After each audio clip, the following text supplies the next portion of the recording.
we've spent a lot of time over the last several years and decades with research looking at how to formulate rations such that we provide optimal nutrients to the animal, resulting in optimal performance and minimized cost. So with poor ration management, which is really managing the quality of our feed, or with poor bunk management, which is poorly managing the quantity of our feed, we can cause these animals to have issues with less than optimal digestion, less than optimal absorption, and included in that can also be the opportunity based on a shift in microbial balance for the proliferation of pathogenic bacteria as well.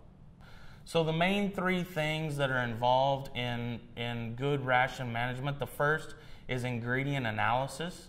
Many ingredients are pretty consistent, fairly consistent across time. However, they can vary both regionally and seasonally. The second factor involved in ration management is accurately putting those ingredients together when we batch feed. So then the third and the final factor involved in good ration management is if we have the right ingredients and we have them at the right amount, then the last thing is getting them mixed efficiently.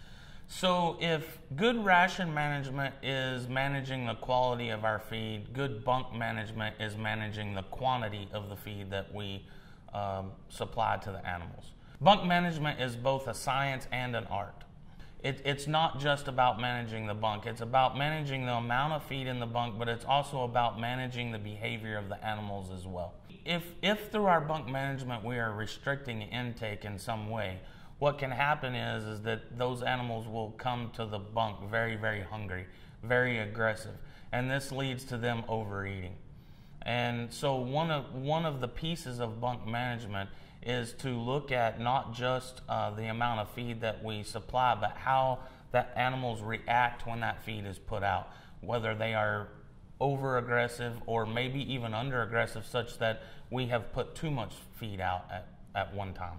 During times of variation in intake and also variation in nutrient supply to both the rumen and the lower GI tract, Bovamine probiotics can stabilize that gastrointestinal tract. When we add good bacteria to both the rumen and the lower GI tract, we can have an impact on the overall microbial balance there. We can also aid the rate and the extent of digestion, and we can have an impact on gut morphology, on both the villi height and the crypt depth in the lower GI tract, and then ultimately we reduce the opportunity for pathogenic bacteria to proliferate.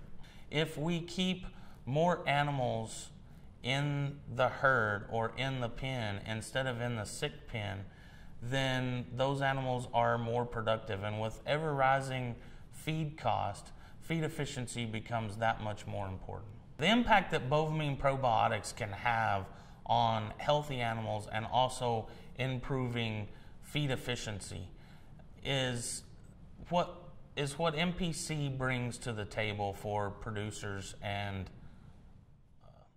consultants.